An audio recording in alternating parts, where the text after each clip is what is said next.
విజయ కొంచెం వచ్చి ఇక్కడ టేబుల్ మీదకి వచ్చు. ఓకే,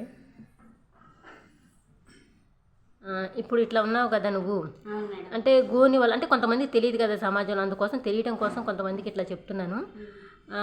నీకు ఏ ప్రాబ్లం ఏమి ఉండదు కదా నార్మల్గా? రెస్ట్ తీసుకోవాలన్నా కింద పడుకోవాలి అట్లా నొప్పి తగలటం దాని మీద ఉన్నప్పుడు అట్లా నడిచేటప్పుడు కానీ ఓకేనా? Okay okay.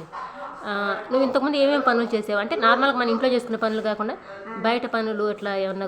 బయట పనులు అన్నీ వస్తాయి మేడం, మిషన్ కూడా కొంచెం కుట్టచ్చు. ఓ వెరీ గుడ్.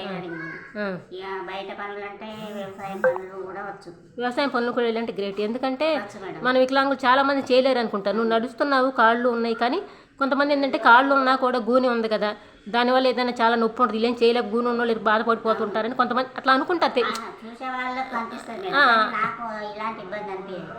బయట పనులకు కూడా వెళ్తా, పత్తి తీయడానికి, ఇట్లా పొలంలో నాటు తీయడానికి నాకేమి అంత కష్టమేమి అనిపించదు. ఓకే, ఇంట్లో ఇక వంట పని మొత్తం వస్తుంది మేడం, అన్నీ చేస్తాను. ఇప్పుడు ఏం చేస్తున్నావు అమ్మ? టిఫిన్ ఏదో చేస్తున్నా? ఇవాళ అంటే ఇక పచ్చిమిర్చి కోస్తానా, ఆల్రెడీ అది బొబ్బాయిలు ఉడకబెట్టిన. ఉండి ఎక్కడ ఉన్నాయి అవి? అందులో ఉన్నాయి.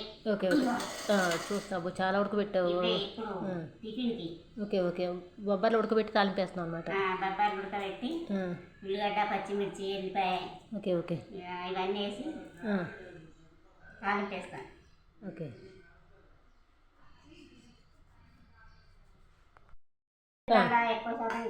Okay okay. ఇంకొకటి విజయ, ఒకసారి ఇచ్చుడు, డిస్టర్బ్ చేస్తున్నాను అనుకో బాగా. కొన్ని ప్రశ్నలు ఏంటంటే మన వికలాంగుల్లో కొంతమందికి ఎట్లా ఉంటుందంటే, మేము ఇట్లా ఉన్నాము, మాకు నార్మల్ కావాలి అంటే, నేనే లైట్, నువ్వు లైట్ డిజేబులే, మాకు నార్మల్ కావాలి, ఫ్లోర్ వాకర్ చేసుకోవాలా ఎట్లాగా? చూసి మాట్లా నాకు చాలా మంచిగా చూసుకుంటే అయిపోతుంది. ఓకే, అంటే మంచి మనసు ఉండాలంటావు? మంచి మనసు ఉండాలి. అవును, నడిచే అబ్బాయి కావాలని లేదు. అవును, పూర్వాకర్ అబ్బాయినా సరే చేసుకుంటా. ఓకే. అసలు మన వికలాంగుల్ని నార్మల్ వాళ్ళు అంటే నార్మల్ వాళ్ళు మనకి హెల్ప్ చేస్తారు, ఓకే, లైట్ డిజేబుల్ కానీ పెళ్లి చేసుకుంటే సమస్యలు ఉంటాయి కదా? ఉంటాయి మేడం, కరెక్ట్గా చూసుకోరు, అది ఇది చేస్తారు, అంత ఏదో ఇబ్బంది పెడతారు మేడం. వాళ్ళకు కూడా మనసుకు బాధగా ఉంటుంది. అదే మేడం, మనం నడుస్తున్నాం కాబట్టి మన పూర్వాకర్ అబ్బాయి అయినా సరే, నేనైతే అట్లే అనుకుంటున్నా. ఓకే, అయితే కొంతమంది ఏం చేస్తున్నారంటే ఫ్లోర్ వాకర్ అబ్బాయిలు మాకు నార్మల్ కావాలని, ఫ్లోర్ వాకర్ అమ్మాయిలు మాకు నార్మల్ అబ్బాయి కావాలి అంటున్నారు. వాళ్ళకి నువ్వు చెప్పాలనుకున్నది ఏంటి? పూర్వాకర్ అబ్బాయిని చేసుకుంటే మనం చాలా ఆనందంగా ఉంటామని నా ఆశ.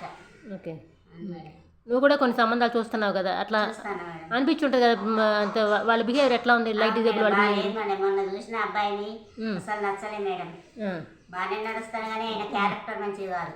ఇప్పుడు సరే, మన ఫ్లోర్ వాకర్ అబ్బాయిలు మన పేర్లు చెప్పొద్దు, మన ఫ్రెండ్స్ అందరూ ఎట్లా చెప్తున్నారు? మంచివాళ్ళు అని చెప్తున్నారా? అట్లా మాట్లాడుతున్నాను కదా, నువ్వు అందరితో మాట్లాడావు కదా, నీకు అర్థమవుతుంది. అమ్మాయిలు అందరూ కూడా పలానా ఫ్లోర్ వాకర్ అబ్బాయి మంచిగా మాట్లాడని చెప్తున్నారు కదా, ఏమన్నా మిస్బిహేవ్ ఉండేది కదా మన వాళ్ళ వల్ల? ఓకే.